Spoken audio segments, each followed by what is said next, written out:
There are moments when parents feel an almost automatic pull to correct the tone, correct the behavior, correct the response. But what if some of the things we're trying to fix aren't problems at all? What if your child doesn't need correction? They need understanding, safety, or space. For many autistic and neurodivergent children, correction at the wrong time doesn't teach, it overwhelms. And knowing when not to correct can be just as important as knowing when to step in. Parents of neurodivergent kids are often told that consistency means constant correction, that if we don't address every behavior in the moment, we're letting bad habits form. But not every behavior is a teaching moment, and not every difference is something that needs fixing. In this video, we're going to talk about moments when autistic and neurodivergent children do not need correction, why correcting in those moments can backfire, and what actually helps instead. This isn't about permissive parenting or ignoring real challenges. It's about choosing responses that support regulation, development, and long-term emotional safety. Ready? Because this is Kind Parent Collective. Less perfect parent, more real one. Correction is only helpful when the brain is available. Correction assumes something important, that the child's brain is ready to receive it. But when a child is overwhelmed, dysregulated, anxious, or overstimulated, their brain is not in learning mode, it's in survival mode. In those moments, correction doesn't land as guidance, it lands as pressure. An unregulated brain cannot integrate feedback, it can only react to it. If a child is melting down, shutting down, or visibly distressed, the priority is not correcting behavior. The priority is helping their nervous system feel safe enough to settle. When a child is regulating their body, many autistic children use movement, sounds, or repetitive actions to regulate their nervous systems. This might look like rocking, pacing, humming, scripting, flapping, or fidgeting. From the outside, these behaviors are often targeted for correction, especially in public or structured settings.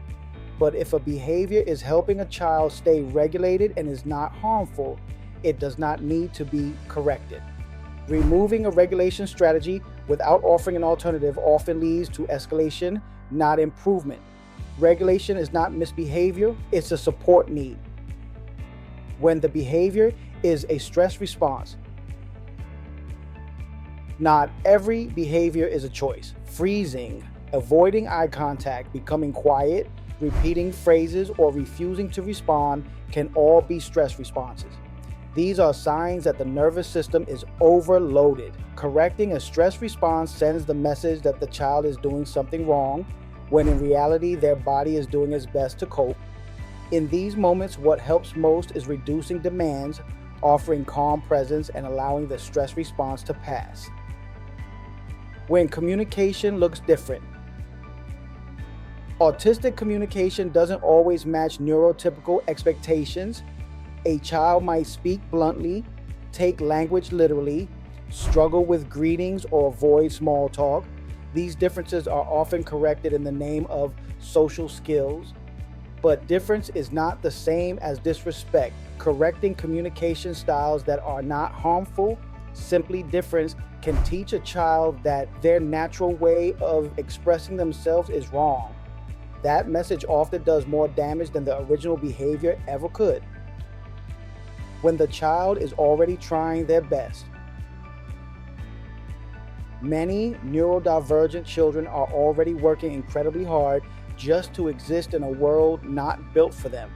By the time they get home, their emotional resources may be depleted.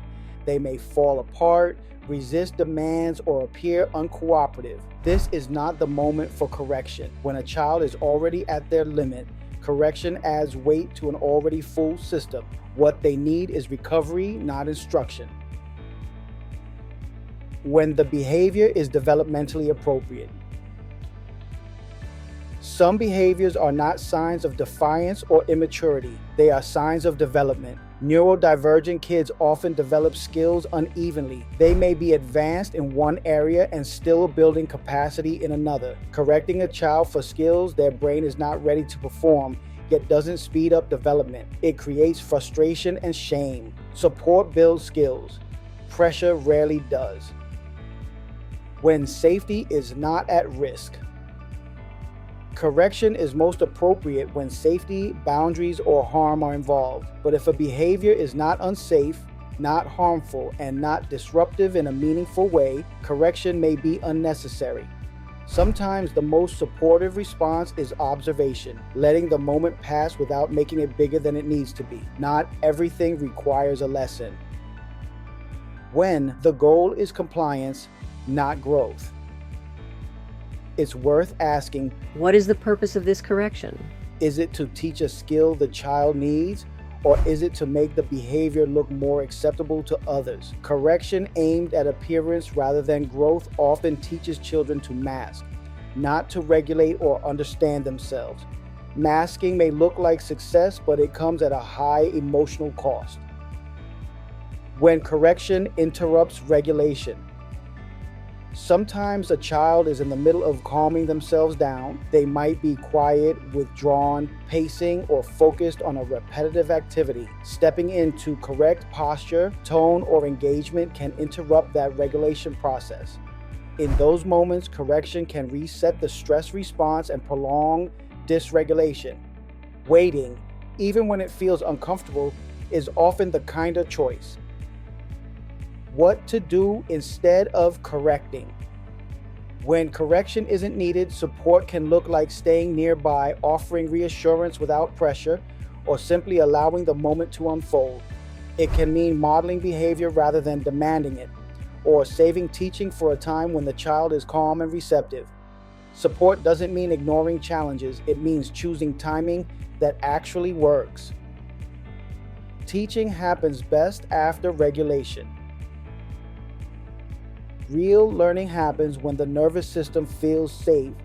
If a skill needs to be taught, it can wait until later, when the child is calm, connected, and open to guidance. Correcting in the moment may feel urgent, but teaching later is often far more effective. The emotional impact of constant correction. Children who are corrected constantly often internalize the message that they are always doing something wrong. Over time, this can lead to anxiety, perfectionism, shutdown, or low self-esteem. Reducing unnecessary correction helps preserve a child's sense of self and protects the parent-child relationship. Trusting your child's signals. Autistic children communicate through behavior long before they have words. When we pause correction and listen to what the behavior might be telling us, we gain insight into our child's needs. Trusting those signals builds safety, and safety is the foundation for growth. Correction with intention, not habit. The goal is not to eliminate correction entirely. The goal is to use it intentionally. When it teaches, when it protects, and when the child is able to receive it. Choosing not to correct is not giving up. It's choosing wisdom over reflex. Your child doesn't need to be fixed. They need to feel safe, understood, and supported as they grow. When we learn when not to correct, we make room for trust, connection, and real learning, the kind that lasts. Sometimes the most powerful parenting choice is knowing when to step back. If you think this video helped, please like, share, and subscribe. Remember, and if today was rough, you still did enough. Catch you on the next one.